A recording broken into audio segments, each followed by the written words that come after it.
ರೈತ ಮಿತ್ರರೇ ನಮಸ್ಕಾರ. ವೀಕ್ಷಕರೇ, ಈ ವಿಡಿಯೋದಲ್ಲಿ ಸ್ವರಾಜ್ 744 FE ಗಾಡಿನ ಮಾರಾಟಕ್ಕೆ ತಂದಿರೋದು. ಗಾಡಿ ಮಾತ್ರ ತುಂಬ ಕಡಿಮೆ ಬೆಲೆಯಲ್ಲಿ ಸಿಗ್ತಾ ಇದೆ. ಯಾರಾದರೂ ನೀವು ಕಡಿಮೆ ಬೆಲೆಯಲ್ಲಿ ಗಾಡಿ ನೋಡ್ತಾ ಇದ್ದರೆ ದಯವಿಟ್ಟು ವಿಡಿಯೋನ ಮಿಸ್ ಮಾಡ್ಕೊಳ್ಳದೆ ಕೊನೆ ತನಕ ನೋಡಿ, ಯಾಕಂದರೆ ವಿಡಿಯೋ ಕೊನೆಯಲ್ಲಿ ಗಾಡಿ ಓನರ್ ನಂಬರ್ ಕೊಡ್ತೀನಿ.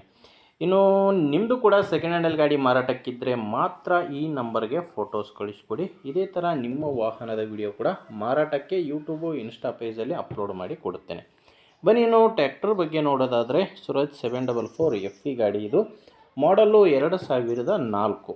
ಗಾಡಿ ಮಾಡಲ್ ಇರೋದು 2004 ಇದೆ. ಓನರು 3ನೇ ಓನರ್ ಇದ್ದಾರೆ. ಪಾರ್ಟಿ ಬಂದು 3ನೇ ಓನರು. ನೀವು ಗಾಡಿನ ತೊಗೊಂಡ್ರೆ 4ನೇ ಓನರ್ ಆಗ್ತೀರಾ. ಗಾಡಿ ರೀಪೇಂಟ್ ಆಗಿದೆ. ಆ್ಯಂಡು ಗಾಡಿ ಪವರ್ ಸ್ಟೇರಿಂಗ್ ಎಲ್ಲ ನಾರ್ಮಲ್ ಸ್ಟೇರಿಂಗಲ್ಲಿ ಗಾಡಿ ಇರೋದು. ನಾರ್ಮಲ್ ಸ್ಟೇರಿಂಗು ಆ್ಯಂಡು ಒಣ ಬ್ರೇಕ್ ಇರುವಂಥ ಗಾಡಿ ಇದು. ಇನ್ನು ಟೈರ್ ವಿಷಯಕ್ಕೆ ಬಂದರೆ ಗಾಡಿಗೆ ಹಿಂದೆ ಕೇಸಿಂಗ್ ಟೈರ್ಸ್ ಇದ್ದಾವೆ, ಮುಂದೆ ರಿಮೋಟ್ ಟೈರ್ಗಳು ಗಾಡಿಗಿರೋದು. ಟೈರ್ ಕಂಡೀಷನ್ ಕೂಡ ನಿಮಗೆ ಸ್ಕ್ರೀನ್ ಮೇಲೆ ಕಾಣಿಸ್ತಿದೆ.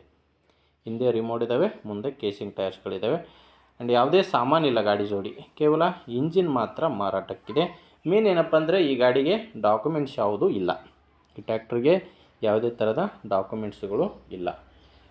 ಇದು ಲೊಕೇಶನ್ನು ಮಾರಾಟಕ್ಕಿರೋದು ಬಾಗಲಕೋಟೆ ಜಿಲ್ಲೆಯಲ್ಲಿದೆ. ಬಾಗಲಕೋಟೆ ಜಿಲ್ಲೆಯ ಬದಾಮಿ ತಾಲೂಕಿನ ಇನಾಮ್ ಹುಲಿಕೇರಿ ಎಂಬ ಗ್ರಾಮದಲ್ಲಿ ಗಾಡಿ ಮಾರಾಟಕ್ಕಿರೋದು. ಪ್ರೈಸ್ ಬಂದರೆ ಈ ಗಾಡಿಗೆ ಓನರ್ ಹೇಳ್ತಿರೋ ರೇಟು ಕೇವಲ 1,10,000. ಇದು ಕೂಡ ಫೈನಲ್ ಅಲ್ಲ, ಮಾತಾಡಬೇಕಾದ್ರೆ ಸ್ವಲ್ಪ ಹೆಚ್ಚು ಕಡಿಮೆ ಆಗ್ತವೆ. ಈಗ ಈ ಗಾಡಿಗೆ ಹೇಳ್ತಿರೋ ರೇಟು 1,10,000. ಹೆಚ್ಚಿನ ಮಾಹಿತಿಗೆ ಡೈರೆಕ್ಟಾಗಿಯೇ ಟ್ರ್ಯಾಕ್ಟರ್ ಓನರ್ ಜೊತೆ ಮಾತಾಡ್ಕೊಳ್ಳಿ.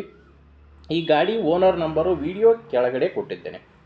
ವೀಕ್ಷಕರೇ, ಈ ವಿಡಿಯೋದಲ್ಲಿ ಯಾವುದೇ ಓನರ್ ನಂಬರ್ ಇರೋಲ್ಲ. ವಿಡಿಯೋ ಕೆಳಗಡೆ ಟೈಟಲ್ನಲ್ಲಿ ನಂಬರ್ ಇದೆ. ಡೈರೆಕ್ಟಾಗಿಯೇ ಓನರ್ ಜೊತೆ ಮಾತಾಡಿಕೊಂಡು ನಿಮ್ಮದೇ ಜವಾಬ್ದಾರಿಯಿಂದ ಗಾಡಿನ ಖರೀದಿ ಮಾಡ್ಬೋದು. ನಿಮಗೆ ಈ ಗಾಡಿ ಅವಶ್ಯಕತೆ ಇಲ್ಲ ಅಂದರೂ ಕೂಡ ಯಾರಾದರೂ ಅವಶ್ಯಕತೆ ಇರೋ ರೈತರಿಗೆ ದಯವಿಟ್ಟು ವಿಡಿಯೋ ಶೇರ್ ಮಾಡಿ. ವಿಡಿಯೋ ಇಷ್ಟ ಆಗಿದ್ದರೆ ಒಂದು ಲೈಕ್ ಮಾಡಿ. ನೀವೇನಾದರೂ ಇವತ್ತೇ ನಮ್ಮ ಚಾನಲ್ ಹೊಸದಾಗಿ ನೋಡ್ತಾ ಇದ್ದರೆ ದಯವಿಟ್ಟು ಸಬ್ಸ್ಕ್ರೈಬ್ ಮಾಡ್ಕೊಳ್ಳಿ.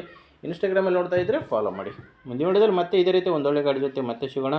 ಅಲ್ಲಿವರೆಗೂ ನಮಸ್ಕಾರ.